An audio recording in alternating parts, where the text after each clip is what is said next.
Peace, everyone. Welcome back to the Better Living Interest channel, where we're highlighting the leaders reshaping how we live, work, and build in our communities. I'm your host, Paul Perez, and today I have an honor of sitting down with a powerhouse in Buffalo's economic and urban transformation, Miss Brandy Merriweather, president of the Buffalo Urban Development Corporation. She's been at the helm of downtown's Buffalo's rebirth, leading placemaking initiatives, adaptive reuse projects, and what's known as the race for place. We're going to talk about leadership, community development, and how cities can spark new life into old spaces. Brandy, welcome. It's great to have you. Hi, Paul. Thank you so much for having me. I'm so excited to have an opportunity to share and then also to learn a little bit more about you and what you're doing. And just the whole idea behind this program, I think is incredible. So thank you so much for thinking of me, for having me on today.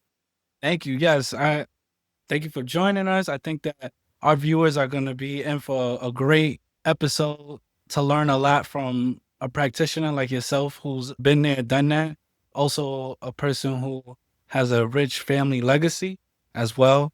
And, we're all about building generational wealth. And to do that, you have to have generations. So we're happy to have a person like yourself here to show that with example. Thank you. Let's start with your journey. You've been leading Budsy, as it's called, since 2021. What inspired you to step into this role and what keeps you motivated after all of these years? So it was kind of a long, winding role. Joined Budsy in 2013 as a project manager, interested in getting involved in some of the things that were happening in the downtown area. We started seeing historic buildings being brought back online and things of that nature. So I joined Budsy as a project manager, and then I kind of evolved in that role, was promoted to vice president, and then I've been leading the organization along with my colleague, Rebecca Gandor. She's our executive vice president since April of 2021. So I love the organization. It's an opportunity to get involved in a lot of different things. Our organization not only does work in the downtown area, we do work with small businesses. We are the developer of the Northland BeltLine campus, so we have a lot of exciting things happening there as well. We're also teamed with the city of Buffalo and the Ralph Wilson Foundation on revitalizing Ralph Wilson Park, which is a 90-acre waterfront park, which was formerly known as LaSalle Park. So that's well underway and under construction as well. So we have a lot of big projects, a lot of really impactful projects that I think are going to change the landscape of the city of Buffalo in the future. So it's exciting to be a part of all of those things. That's amazing. And I do see those projects. I drive by it on a daily. So I know they're working hard out there, and I'm definitely looking forward to seeing that because when you're coming off of or your view from Canada into the US, you're seeing Buffalo and you Mhm. get to see that. That'd be really nice to see a beautiful park in the backdrop of the city. Absolutely. Absolutely. We're really excited about this. The pedestrian bridge went up. So I'm sure you guys probably saw that. I want to say it went up last year in October, trying to provide a better connection between the west side and trying to create more safe access for everyone to be able to access the park. So we're really thrilled about that. There'll be a state of the art playground, sports fields, for children, respite areas, things of that nature. So it's going to be a world-class park, and we're so excited about just seeing it unfold and come to life. It's been underway for quite some time. So seeing it evolve and seeing the transformation is really incredible. Nice. I'm looking forward to that. I could say I know the person who helped put that all together. So speaking of, you being in this position, like what inspired you to get into commercial development? How did you go into Budsy? So, what's interesting, Paul, when I was in college and graduate school, like urban planning or development was not kind of maybe the catchphrase that it is now. So I went to Hutch Tech for high school. I went to Buffalo State College, and then I went to Madai for my master's and I received my MBA from there. And I wanted to kind of get involved in neighborhood, commercial districts, things of that nature. So I actually started my economic development journey. I started at City Hall in, I want to say 2007. It's all a blur. Time is like blowing by. But I started there and I used to administer different grant programs. I had an opportunity to work in a lot of commercial corridors that were corridors that I grew up in with my family's business, like selling ads back in the day.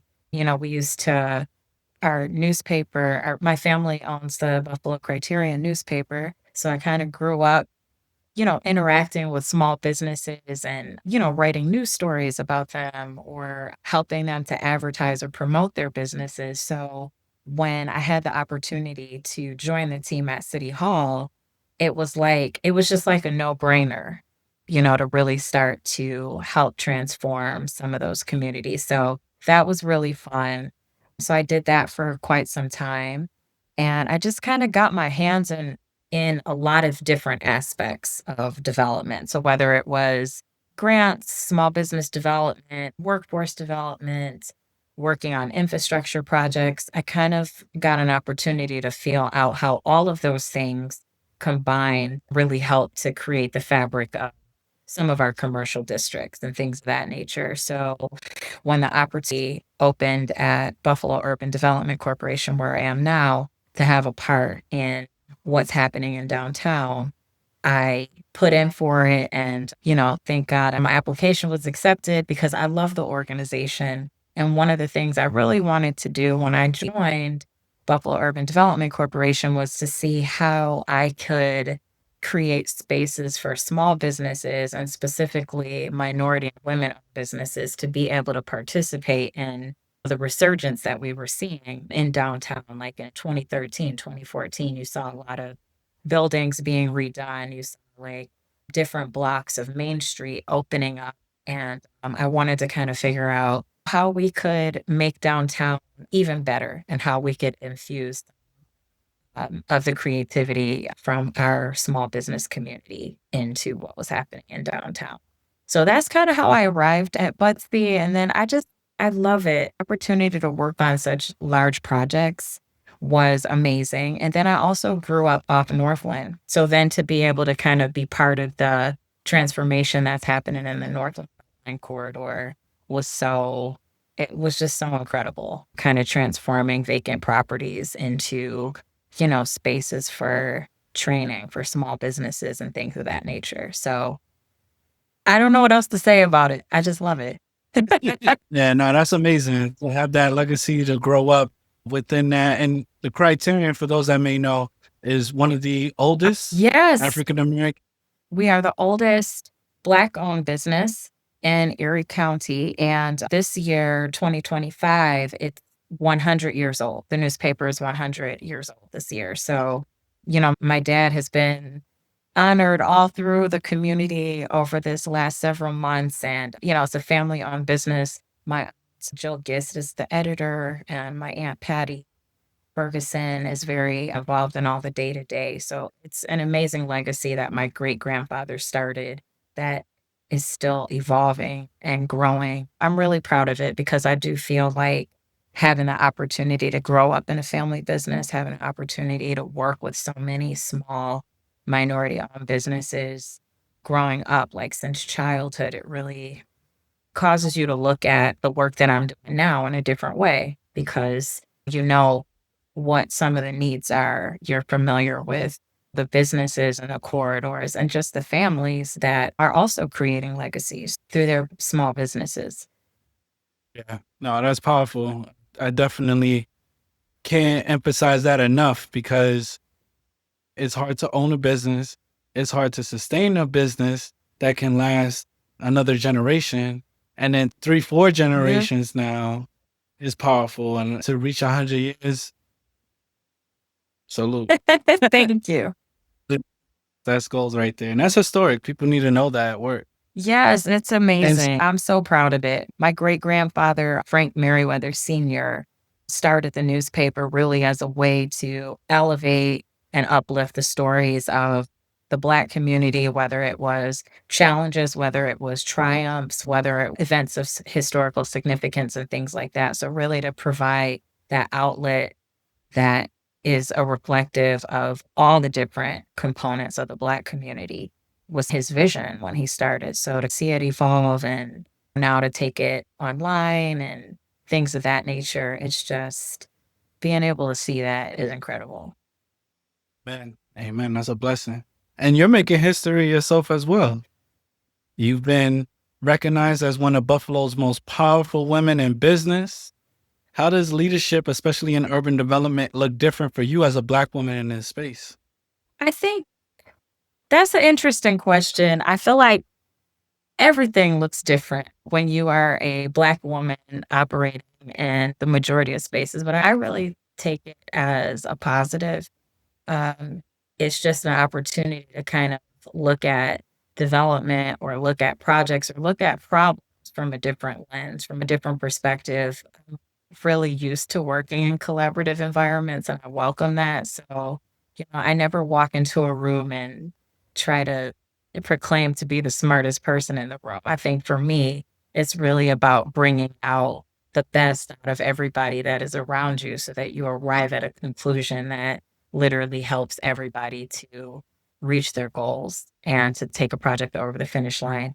I've really been fortunate to have grown up in such a supportive family and to have had such a supportive network, whether it's like the small business community, whether it's mentors that I had, like Mrs. Doyle, Mrs. Eva Doyle. She was one of my teachers way back in grade school, a big mentor for me. I've had a lot of people that were in my corner as I was coming up through the ranks. That was really helpful. I used to be a legal secretary, so I did that through college and through grad school. So that really gave me an opportunity to see how a lot of things work behind the scenes and then to be able to take some of those lessons, good and bad, and try to make sure that I'm applying those when I'm looking at projects. So looking at things like equity, looking at, engaging the community or the end users of whatever project it is that you're putting out there. I think you have a higher level of sensitivity to the people that are around you and the people that you're ultimately building and doing development for. So I would say that was a long answer. That was a whole long answer, Paul. And I could go on and on, but I won't.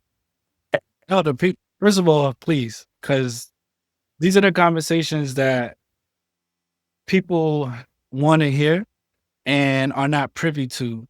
There's many young upcoming students, entrepreneurs that are out there right now watching videos like this, trying to understand and find their way in this world and find their way into how government works and entrepreneurship works and then how those two merge. And hearing from somebody like yourself who's been there, who's done that, who has success at a high level, and not for nothing, but we're very blunt on this channel and we're real. Buffalo is a highly segregated city, one of the top 10 segregated cities in the country. We discuss that. We talk with people all across the country, even people that are in the southern cities, but they're doing big projects. You have Blacks that are doing huge economic development projects that are privately funded. Whereas here in the North, we need financial subsidies and breaks to kind of piecemeal these projects because business entrepreneurship was not something that was widely accepted and taught to our community. And we see that in the reflection of the home ownership rates have been going down. The economic development in our communities are not spurred unless it's coming from outside groups coming into our communities, into the Black communities. So hearing from people like yourself and you discussing and talking about the realities of what you're going through and have gone through is going to help not only the community currently, it is also going to help the communities moving forward, the next generation that's coming up. So that way they can learn from those challenges and obstacles and face them in a more proactive approach. And again, the emphasis to your family's business, that legacy, 100 years. You know, we don't, I would say in America, we don't necessarily promote decade planning or yearly planning. China, Eastern countries, they do promote that. However, in America, we don't. And that's succession planning. It here is very much instant gratification. And for you and your family to have achieved great successes for a long period of time, it means a lot. And the viewers are going to recognize that and they're going to appreciate that. So, I yes, really talk as appreciate that, Paul. And I agree with especially what you said about the long game, because I think that's something that I always stress when I'm talking to people, whether it's in the community about business, whether it's about planning, whether it's about real estate development, all of those things, you have to consider the long game. It's, a lot of, and we're always thrilled, obviously, to see new emerging technologies and things like that, things that are ever changing. But there's a human element that we have to make sure does not get left behind, or that doesn't kind of go forgotten as you're starting to work on things. At the end of the day, no matter what it is that you're doing, whether it's a capital improvement project, whether it's a business, whatever it is, at the end of the day, it's going to impact people. So keeping kind of that people first lens, I think really will go a long way, especially as I'm seeing so many like up and comers getting involved in real estate development, home ownership, things of that nature. And it's really important because I think for a long time, especially in the East Side and a lot of Black communities, it was almost as if people were selling and trying to hurry up and say that they were leaving the city. And now all of that is changing and people are trying to get back into the city and the property values have, quadrupled.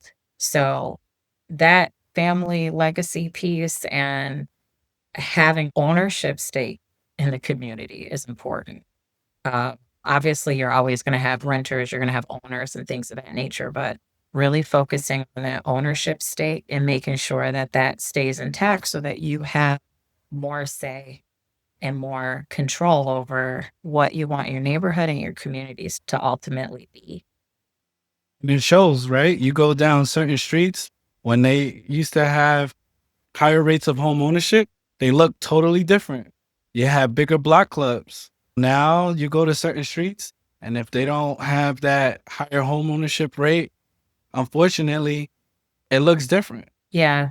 And it's not by the choice of the renters. I just think that overall, people who these out of state, out of country landlords, they just don't give it the same care that somebody who lives there. Or when Big Mama owned that Mhm. house, don't sell Big Mama's house. Because if you Right. sell Big Mama, you don't got no assets, Or even you just know? the connection and what you were able to do with less.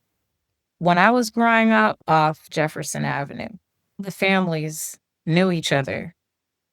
You might not have known an individual kid's name, but you knew who they belonged to. Like me and my sisters, they didn't maybe know each of our names, but they knew, oh, those are Merriweather kids. Those kids belong to, this family. So everybody really looked out for one another. So you didn't have to go to the store and buy everything you needed. Like if I had a dollar every time I was like making a cake and I was short an egg or something, and you could go across the street or you locked your keys out, you left your keys at home coming home from the school bus. You could knock on your neighbor's door and they would let you in and call your mother for you because you had that community connection. So that's really, really, really important. And I think a lot of that fabric has been lost for a lot of different reasons that we could go on and on about. But even what you said about the block clubs, that's important. Like getting more young people involved in um, whether it's block clubs, whether it's community organizing, whether it's real estate development, things of that nature. It's so, so important because really you're able to do so much more when you all kind of are going in the same direction. And I know that some of those anecdotes I gave, those were very small things, but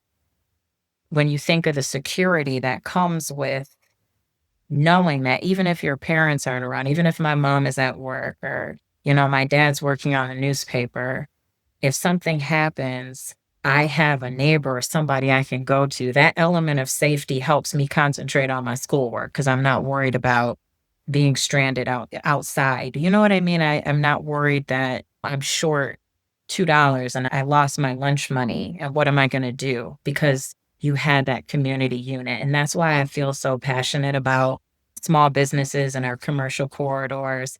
The elders that we interface with growing up, and when I say that, I mean me and my sisters and a lot of my colleagues and people that I grew up with, they were really the ones who spoke so much life into us. Those were the people that really were like, "Oh, we see what you're doing. We read your article. We love it. We saw, I don't know, whatever it was that you were doing."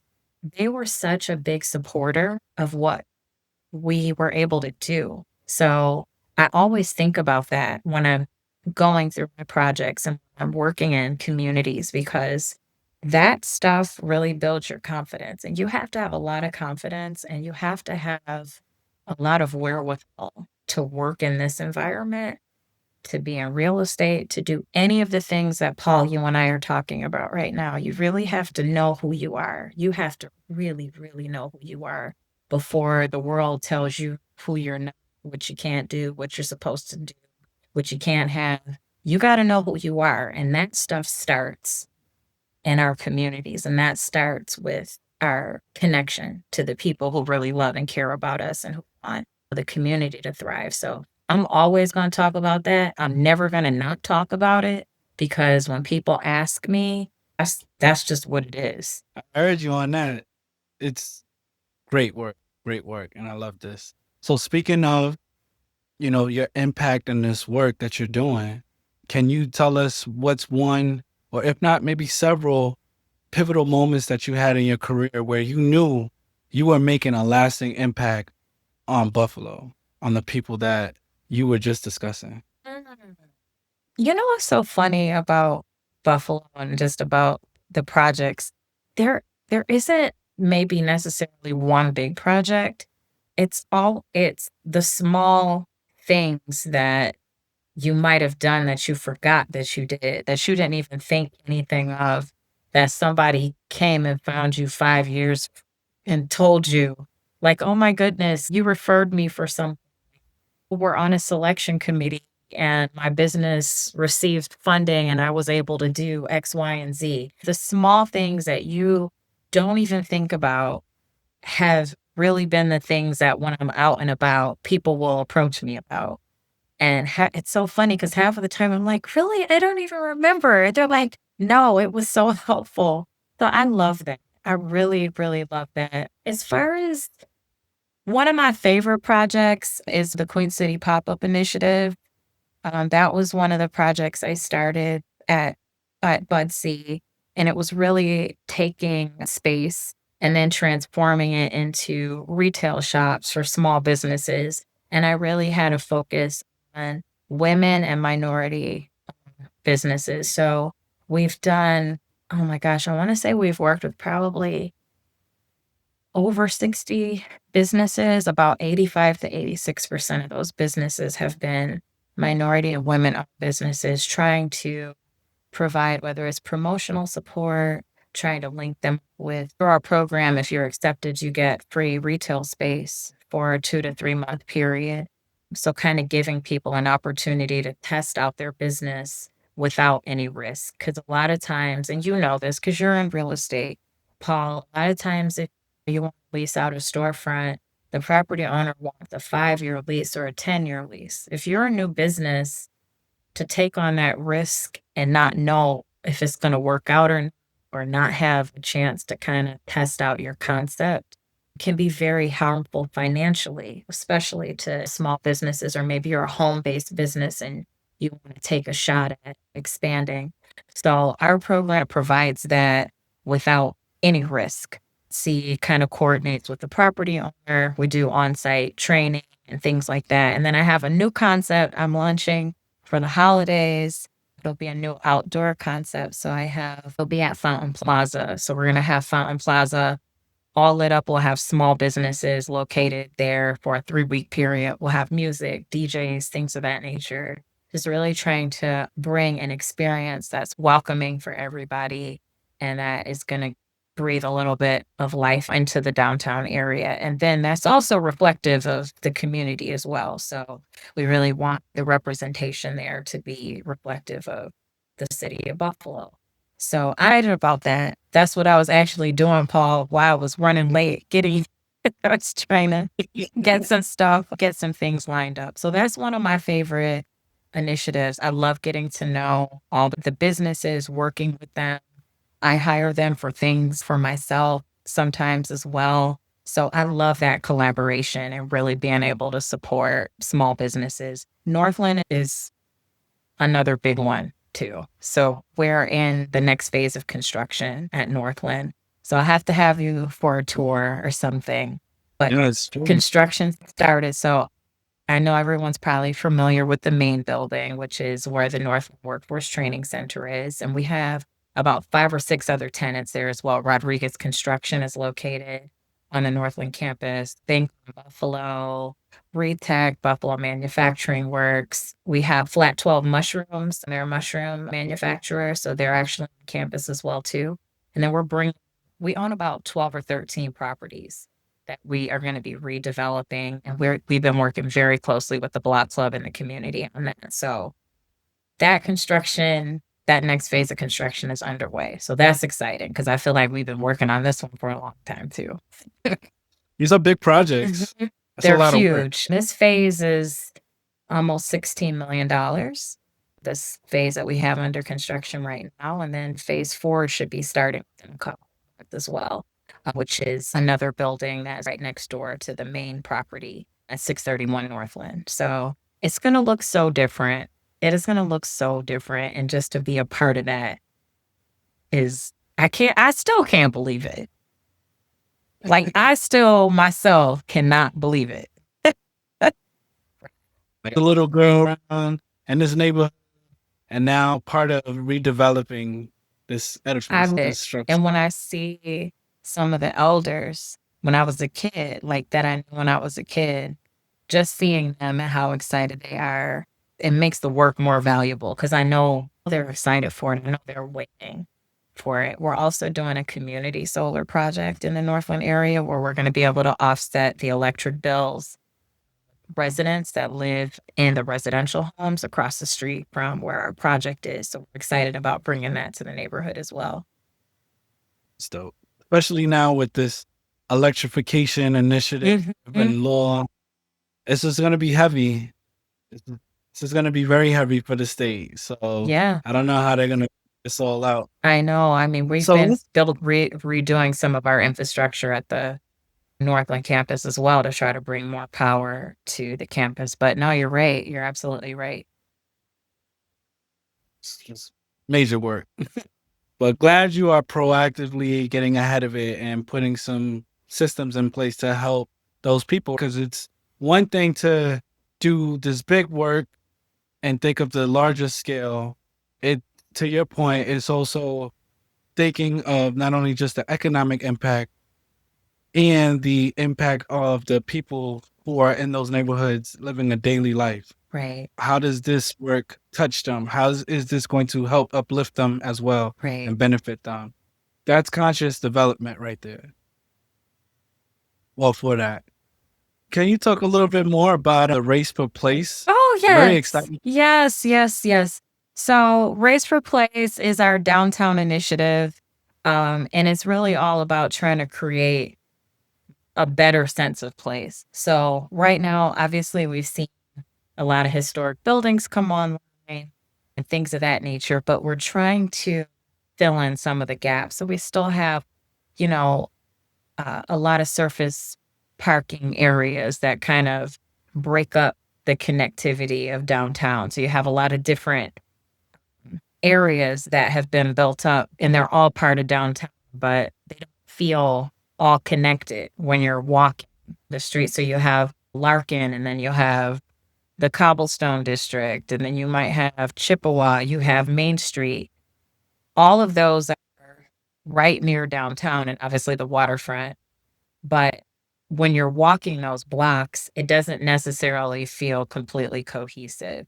So we're trying to look at improving the infrastructure. We are working on a large project with the state and the city of Buffalo to redevelop, I want to say, I think it's 5 pocket parks in the downtown area. So we have a lot of residents who are living in these adaptive reuse projects and these buildings that have been transformed. But, we want to create better places for them to bring their kids, to go for a walk, to walk their dog, and make downtown feel more like a neighborhood as opposed to a collection of buildings. So when we say race for place, race is synonymous with expediting the creation of that sense of place. So that's kind of where that tagline comes into play. So things like this outdoor market Queen City pop-up initiative that we're doing. We're working with some local schools on a storefront revitalization project. So getting students involved in helping to transform vacant storefronts. Maybe there's a building that, the owner can't redevelop it for another several years. That doesn't mean it has to be dark and uninviting. There's always short-term things that you can do to make something better, even if you don't have all the money for it. But like you said at the beginning of our call, if you start thinking about it, you start planning for it, hopefully it will light a spark, to make it better and to create something more. So we have a lot going on coming up, over especially next construction season. You'll start to see a lot of sidewalk improvements. We have some funds for lighting improvements, the parks improvements that I mentioned. We're also going to be trying something new too. I love colors. I'm a colorful character. And that's one thing that for me, I really want to imprint on downtown. I want it to be more vibrant, more colorful, more welcoming. And I'm basically going to be taking problems, accessibility problems, and solving them through temporary art and placemaking. So things like painted crosswalks, maybe having artwork or murals in the street, looking at the underpasses and how we can light them in an artistic way to kind of help calm some of those infrastructure barriers. Obviously, when they built downtown, put all those expressways and things in, now that we're trying to access the waterfront, and now that we're using that space in a different way, it's like, if you're a mom with a stroller and you're walking from Canal Side into the heart of downtown, you have to walk under like 3 underpasses to get there. So obviously, I don't have enough money to take down the expressway, Paul, but there's things that you can do to make it better. So that's always in my mind. And maybe that's because I'm a Black girl too, because I feel like growing up, you always had to figure out a way to make something work. So those are some of the things I'm going to be looking at. Even if we can't do a major capital investment, how can we use the creativity, the talent, the art, the students, and the community that we have to make it better with what we have until we get to the point where maybe we can do something larger. So I'll have 3 placematics. There will be an RFP, a request for proposals, coming out. We'll probably release it in mid-October for projects to actually get installed in the spring. So I'm really excited about that too. So that's something else I got cooking up my race for place sleeve. That's fire. You are on fire with those. It comes to mind, septet. I remember doing a Yeah. septet training years ago, and crime prevention through Yep. environmental design. Septet was those principles. Yeah, so one of the areas that we're going to be focusing on is around exploring more kids museum. And Ron Dixon, who is the City of Buffalo SEPTED coordinator, organized a SEPTED workshop for that particular corridor. And because of that work and then the adjacency to the kids museum and things of that nature, that's what really helped us inform the decision to choose that particular area as one of the ones we're going to focus on. So Subted, I agree. I think there's a lot that you can kind of merge those subted principles into your urban planning strategies to make things safer and more accessible and just more walkable. I think when you have more people walking the streets and you make places feel safer from a traffic and pedestrian perspective, that helps the businesses too. It really does. Having safe crossings, having cars going at a reasonable speed where if you're walking next to it or you're walking with a small child or a dog, or maybe you have a mobility challenge, um, those things really help create a better environment for people to stay longer in areas. And when they stay longer, especially in business districts, the businesses benefit from that. Yeah, because it allows that walkability, it makes them feel comfortable. Mhm. And for the viewers out there, could you explain what septet is real quick for Yeah, them? so it is basically a design principle that looks at safety, accessibility, sightlines. It basically is a series of principles where you integrate those into the way that you design a space in order to make it safer by default. So things like having proper lighting, like the pedestrian scale lighting, so that you don't have blurs and shadows if you're walking at night. Things like making sure that the windows of a place have clear visibility in and out of them. The more eyes that are on a space, that makes the space safer by default. Looking at things like safety, making sure that the sidewalks and things are in good condition. It's crime prevention through environmental design is what SEPTED stands for. There's a series of principles that we've been integrating into our urban planning or our streetscape designs to make our streets more safe. She's got it. She's doing it at a high level, y'all. Getting dropping gems for y'all. Come on, man. You're literally rebuilding the city. I I just want to let you know. Yes, I always wish it could go faster, but I think, making sure that we are getting that community buy-in is really important, so we really look at that. So I was really excited to be able to work with Ron on the TED pieces because that was not something a couple years ago, I think was probably the first time I had really heard about it, maybe 6 or 7 years ago. And the more familiar I got with it, I thought it was really interesting, especially when you're talking about helping to manage crowds and things like that. So I learned a lot through that process. I had the benefit when I worked in the Division of Citizen Services. I went through the crime prevention through environmental design certification, and they had us go to Syracuse, and we were on site, and we had to basically look at an area that had high crime and do a site assessment and bring that report back to the classroom. And I was there with a bunch of different government administrators, a lot of law enforcement, state level, federal level, city level as well. And it felt great to be able to look at the space and say, this space is not bad. These elements just need to be addressed. And the biggest ones always are lighting. Proper light makes a place look vibrant, gives it that energy in all eyes. Colors, I love color well, it's part of my culture too. So I think that art really helps out too because it really just shows the life. Like, hey, we're alive, we're here. There's things happening. It helps reduce graffiti and all other, activities that come with vacant and decaying areas. So I'm a big proponent of it. And it's cheap too. It's not really expensive. I think that you're working on downtown. There was some conversations about having the Buffalo Bills stadium locate downtown and trying to get some economic viability in the area. And of course, I'm throwing on my CCIM hat on here. You do want the bigger players to bring about basic jobs that can then create non-basic jobs and spur economic development in the area. But unfortunately, when you're dealt with these specific cards, you have to deal with what you have and work on your strengths.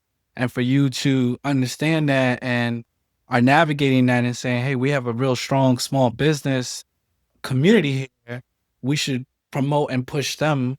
And by way of us promoting and pushing them, this is going to help the city. And I think that Buffalo has a tremendous amount of creatives We for absolutely this. do. Yes, for the size of the city, there's a lot of creators. I think of a good friend of mine, Jillian Haynesworth. I think of my boy, Left Handed Bandit, doing his public artwork that he got going on. Chase with the Cafe, the clothing Mhm. brand. Of course, Griselda, West Side Gun, Benny the Butcher, Conway the Machine, my good sis, Seven the Genius, and all the others that are out there. So they're getting a lot of national attention, and it would behoove the city to say, "Hey, we got those talent. They're born and raised here. Let's Right. further promote them." Right. Absolutely. And I think there's looking at finding creative ways to integrate the creatives into what it is that we're doing. Because sometimes we may be thinking of something and you bring somebody who's not in the field, looks at a project or a problem from a completely different vantage point, and they might come with something you didn't even think of that might actually elevate what it is that you are trying to do. So I think that's awesome.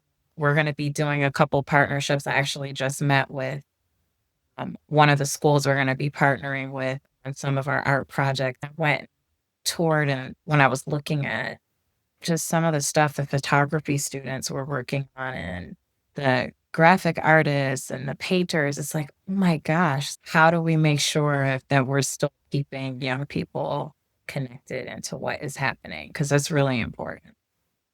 For real, amen. The children are the future.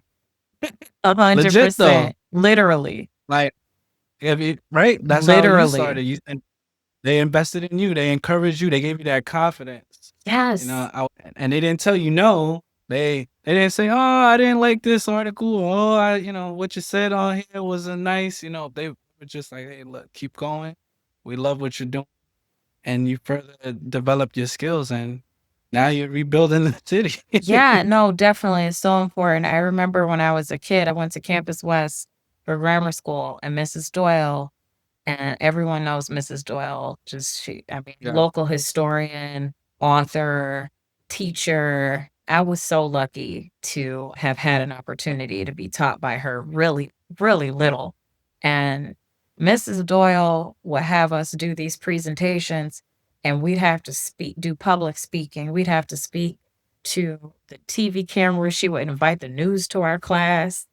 We would have to speak in auditoriums full of people, and you were not allowed to use cards. She was really serious about making sure prepared. And we were like, I remember as a kid, we would be so overwhelmed, but there are so many of us now seeing what everyone was doing, and they're like, oh my gosh, I can't believe it. It's like, listen, Mrs. Doyle had us doing this stuff. We were 7, 8, 9 years old, and we couldn't have no excuses. It's okay. I love that she saw that. I love that she saw that in us and she didn't allow us to kind of skate. I love that she pushed on those things because I think they really helped us to grow as we became adults and got into our professional lives and things of that nature. She's a wise farmer. Absolutely. Plant those seeds, let those seeds ferment and grow. What does it say? The mustard seed, Mhm, strength of a mustard seed. mhm, A sequoia seed. Those big, large trees in California. The trees is about as small as my pinky now, mhm. but they grow into these skyscrapers, legit. Literally. And now you get to benefit from that. So love that. And yes, she is a historian in real life. She's a Real life. historian. Literally. Mhm, I had the job of watching her speak at the downtown library, and man, she's phenomenal woman. mhm. So grateful to have her still with us Yes. in the community. 100%. And speaking of the work that you're doing in regards to you're doing art, you're incorporating public art, you're doing streetscaping, you're infusing small businesses that weren't otherwise able to be on those areas or those streets in downtown because they couldn't afford the lease space. And you're like, hey, we're going to give you a place to be here and an opportunity to sell your goods. It will be cold. So I'm going to have my moose knuckle on and some gloves and a hat. Because it gets brick out here. It's brick city for real. Right. This is my first time trying it outside. We're usually located more in a retail space, but I think with the ice skating, we're teamed up with Buffalo Place. They're doing their annual Christmas tree lighting ceremony there. So thousands of people come out for that. We'll have music, we'll have a lot of other things. And then we're also going to be doing some cross promotion with some of the existing businesses that are located downtown Buffalo as well. So I'm excited about it. We will have some heaters and things of that nature.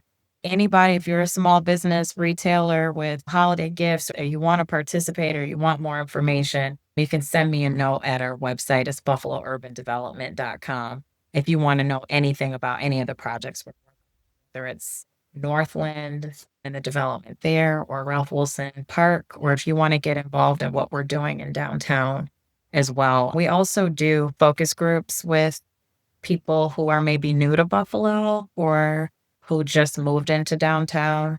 Because I like to hear from people as far as what they want to see, or if we're working on redoing a street or redoing a parkway, what do you want to see there? Like, what are the things that maybe you've seen in another city that you think would be good in Buffalo? What do you like?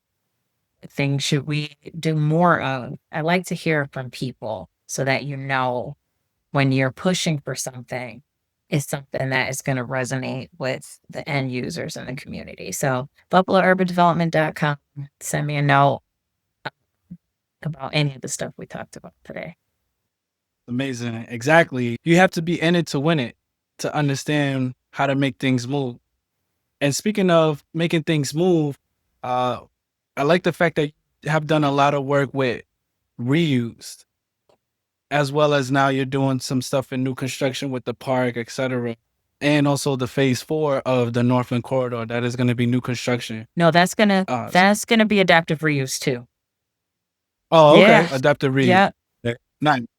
So with this, what would you tell a developer or these emerging developers that are trying to do projects in cities like Buffalo where they have these adaptive reuse projects, basically properties that were once vacant and now trying to restore them and put them back to life? What would you say? How would you help them navigate those biggest challenges? Make that happen.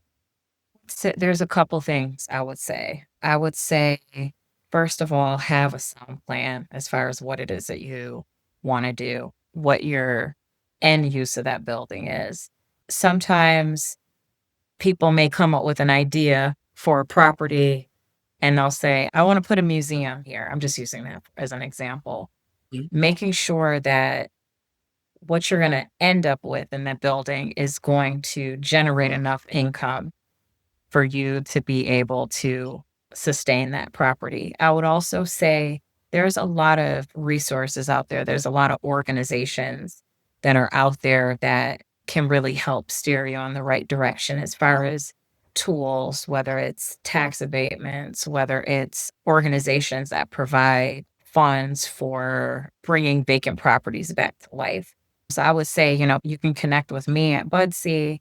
I'm happy to give pointers. Or the other thing is, and I always tell people the truth. If I don't know the answer, I'll tell you I don't know it and I'll direct you to somebody who does. So, coordinating with the city of Buffalo and just making sure that you know all of what is potentially available to you.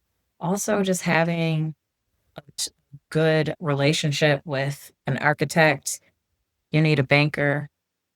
Like, make sure you have a team of people that you trust, people that are tried and true and who share your vision, not people who are just trying to make a quick buck. Make sure that, the people that you're going to be teamed with, because real estate development is a long game. I said this earlier in the call, it's a long game situation. You're going to be with this team for a period of time, and it's going to be ups and downs and bumps and bruises and frustrations.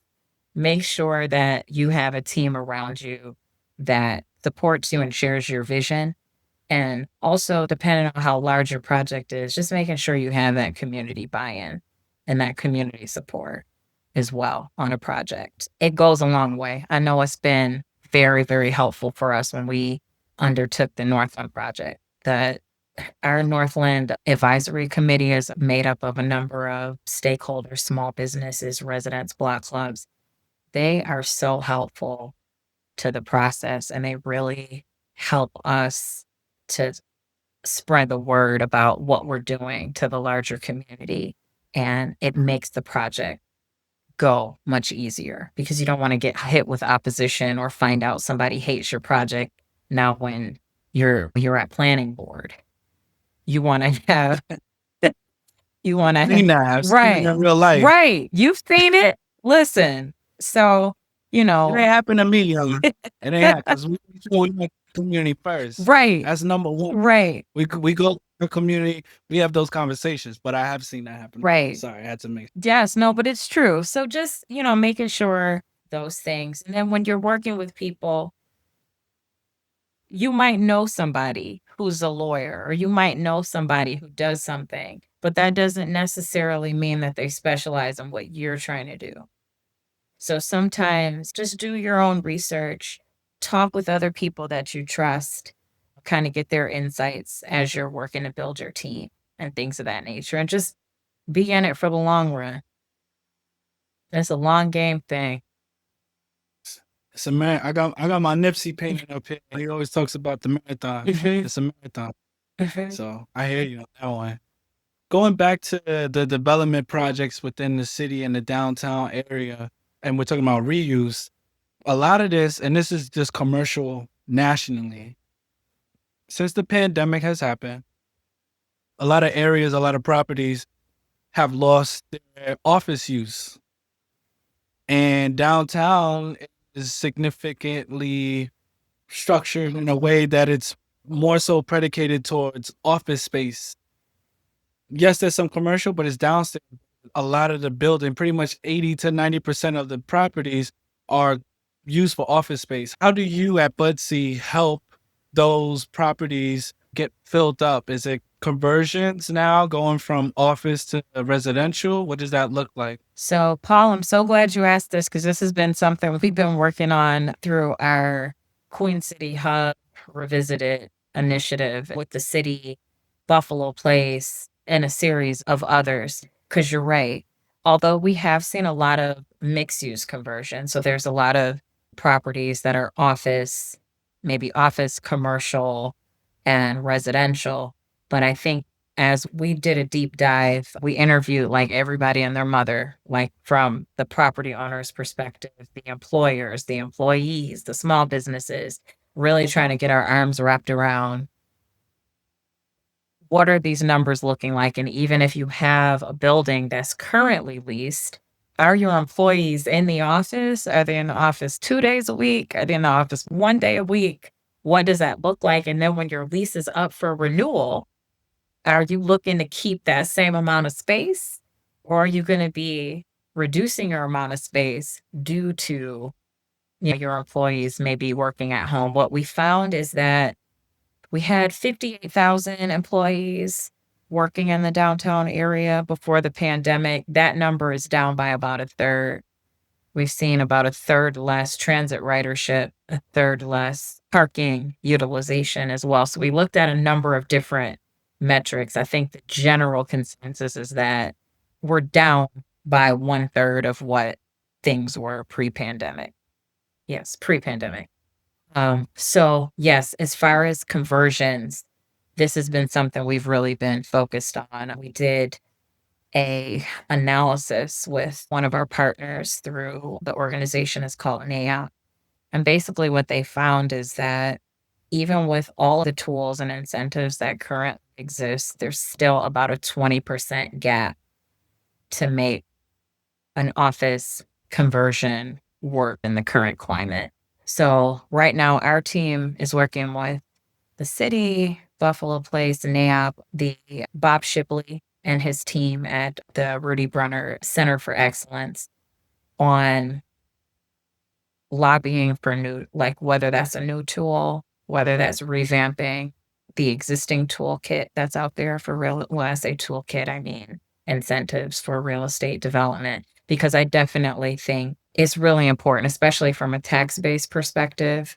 A lot of the city's tax base is primarily carried by the commercial properties that are located in the central business district and just from a downtown vitality perspective. So that's important. I think we're race for place and a lot of the placemaking work that we were also talking about, the parks improvements and things of that nature is now that we're seeing this, we have to prepare downtown for other users. I think a lot of the activity that you saw in downtown had a lot to do with relying on office market. Now with work from home uh, and remote work, and a lot of the employers have indicated that they're planning to kind of keep that. They're not planning for a mass return of everybody in the office Monday through Friday. We have to create an environment where people come not because they have to be there for work. They come because they enjoy it, come because it's a reflection of the things they like. They come because there's something interesting that they can't find in another part of the city or in the suburbs, if you will. So that was a long response to say, yes, that's something that we're looking at, and there still seems to be a funding gap where the numbers still don't maybe make as good of a financial sense for the property owners as we would like them to be so that we can see more conversions. We still have quite a bit of Class C space that is ripe for a residential conversion. It's just a matter of getting those numbers to work and figuring out what that toolkit looks like. The make a project penciling is Right. that's the key. Right. It's That's what true. the It's true. And I think that's one of the other things with real estate development when you hear about developers and when you're not in real estate development, I think sometimes it's hard to be able to tell how much risk, how much time, and how much money goes into these projects before the doors even open. It's a lot.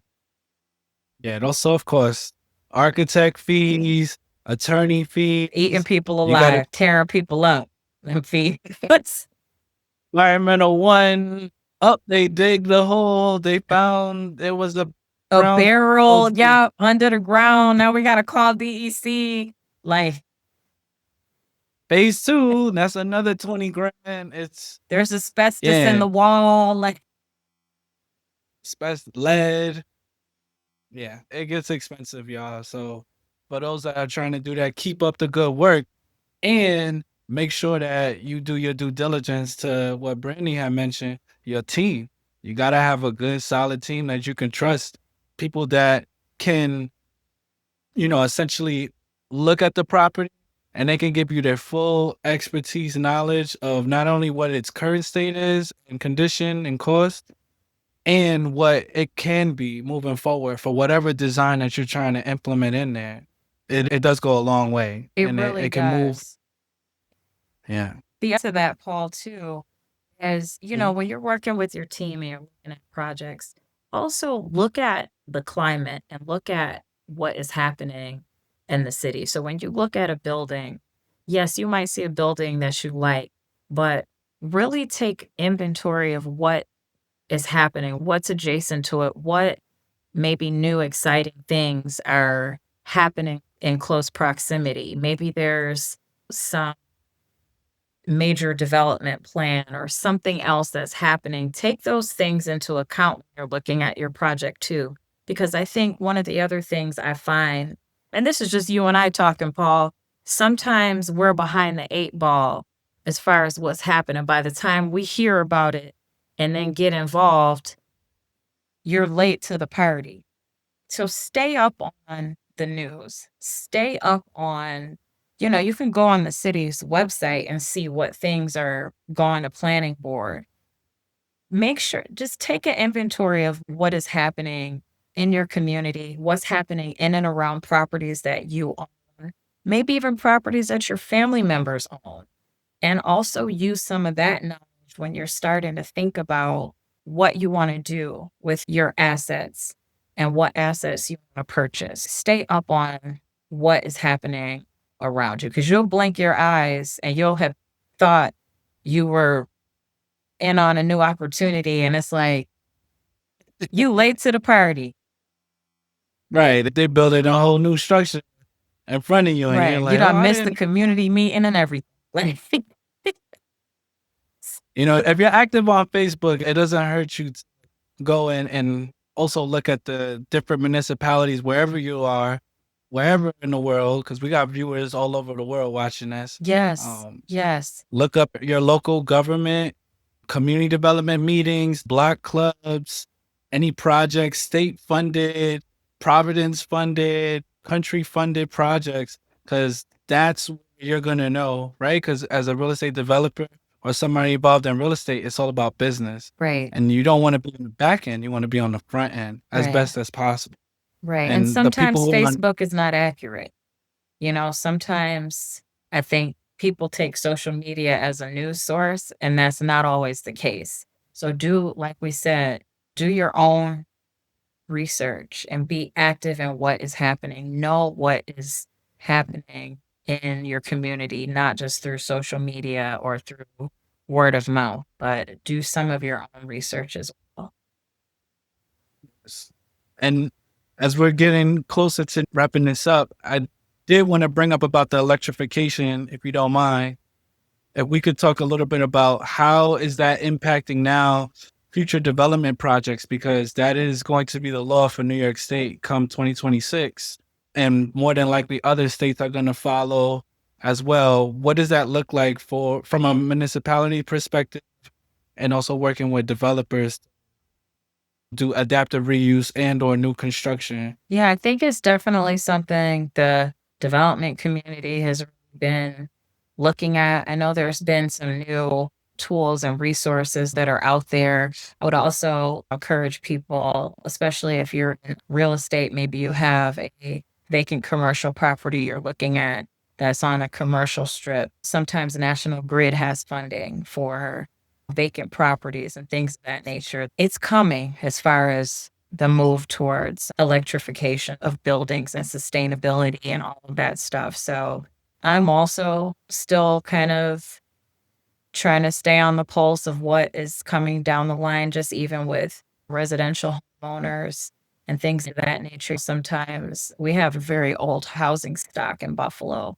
I don't have all the answers because a little outside of my day to day, but it's definitely coming. So keeping apprised of organizations like NYSERDA, like National Grid, opportunities to integrate more sustainability into your, whether it's your day to day, like even your appliances and stuff. After a certain period of time, you may not even be able to purchase gas appliances and things of that nature. So just keeping up on what that is. I know there's going to have to be a lot of upgrades to the electrical grid as well to kind of see this into fruition. So I wish I had better answers. Like I said, I tell people if I don't know all the details, I don't, but No, it's true.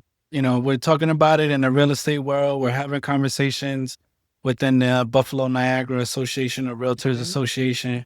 There's markets like the Northeast and Midwest where it gets really cold and electricity can go out and has gone out. And if it goes out, how are people going to heat up their homes? Typically, they would heat their homes if the power went out with their stove. yeah, Well, if you don't have a gas stove anymore, how you gonna do that? So, for right, me, I like you, I look at how to pivot and I say, well, if this is the law, I'm okay with that. Listen, we have an electric vehicle. We understand how that goes, but you got to pivot. And I think the subsidies is really what I'm advocating for. And I think that we can work with the government to really help push that out, not only for to help subsidize and offset the cost of construction for the power line companies, the Con Eds in New York, National Grid out here in Buffalo, and wherever it may be, to the developers that are building the actual properties, the structures, and the homeowners as well. There's got to be subsidies for each three of those phases. right. Because there's a lot of older properties, a lot of older housing stock. here in the city. So I think it's going to be a challenge, but I think staying up on what you have access to, what you're going to be eligible for, and looking at those things now before things completely turn over is going to be important. And I'm glad you brought that up, Paul, because I think a lot of what we've talked about today is just being aware of what is coming down the pipeline so that you're better prepared. Obviously, none of us are ever going to know all the answers to everything at the same time. I mean, I still can't even believe we lived through a whole pandemic. I just like I can't believe it. But, having a plan, at least knowing what's and just all of us, even just shows like this, Paul, I'm so when I saw it, I was so excited to participate on it because I think it's important for us to really be able to talk to one another and have real conversations. I think there's a lot of times like anxiousness or anxiety that people have because maybe they don't want to speak up or they don't want to ask a question because they're afraid of like, how it might look or what somebody might say. I'm telling you, and I'm in leadership, everybody is learning something day by day. There are things that weren't even things 5 years ago. There's stuff that we're talking about right now that was not a thing even 2 or 3 years ago. So the point of it is everybody has something to bring to the table. Everybody, whether it's through your education, your lived experience, your family, whatever that might be, your travels, everybody has something to bring to the table. So I just always encourage people, just be authentic and don't always be afraid of what somebody's going to say based on a question that you ask. That's the only way you're going to know. And people who do say something, those aren't your people anyway. You should not be doing business with them. If that is how you, I'm just saying it. You should not be, those are not your people. Receive So that. Yeah, that's appreciate that. Appreciate those real words. Appreciate you breaking these things down. I think oftentimes, to your point, you being in leadership, many people are looking and are trying to get access, and you are a perfect example of a mirror because you look like the young Black children in our community. And at the same time, you're a door opener because you're opening doors and access to opportunities that we didn't have. And prior to you getting in there, it was not accessible. So for you to be both of those things for our community, it means a lot. So thank you. thank you. And thank you for putting this together. It's important that we Sure. support one another and uplift one another and just have these conversations so that people have more information and that people know who they can connect to help get over the hump or to make their vision a reality so we all can live better, as your show was so eloquently named. Appreciate it. So we're going to wrap this interview up with our final segment, which is our Better Living Interest Rapid Five. Oh my, I'm going to ask quick questions, quick response. First thing that comes to mind. Are okay, you ready? I'm ready. Okay. What's the best piece of advice you've ever received? Mm, mm. I received a lot of good advice. I would say trust your gut instincts and be authentic in everything that you do. There's only one you. So when it's called upon you to do something or you have an opportunity to do something, do it with authenticity. Then that way, even if it doesn't go the way you wanted it to go, you put yourself into it. You stayed true to yourself, regardless of what that situation is. And that way you don't have regrets. See that? If you could instantly master one skill to help cities thrive, what would it be? The art of listening to understand and not to respond. I think if we all heard one another and made an effort to understand it as opposed to just to rebut whatever it was, I think our projects would move faster. I think we would have more collaboration, intergovernmental. and within our communities. And I think it would help us push things forward a lot faster. Favorite spot in Buffalo that inspires you the most? Merriweather Library. That Of one is course. easy. What book, podcast, or resource do you recommend to future leaders? So I'm reading this book right now. It's called Reset. And I actually received it at a women's conference I went to this summer. It's by Dan Heath, and it's basically a collection of stories from different CEOs and executives about how they pivoted from an idea or something that they were very passionate about that wasn't working or that encountered a problem. And it has a lot of different creative ways that they did that. So I think that that's important because I know, sometimes even the most well-intended ideas for whatever reason may not seem like they're going to come together or they're going to work. And maybe you have to pivot. So just opening your mind up to that and figuring out how you can overcome those challenges. So I'm only halfway through it, but it's been good so far. Sounds like it's resonating. In one sentence, what does better living mean to you? Better connection, better connection between people. To me, a strong city is because of the people that are in it. So I think for me, when I think living better, I'm thinking of how all of those things better connect all of us. Appreciate you. Well, thank you so much. This has been an incredible interview.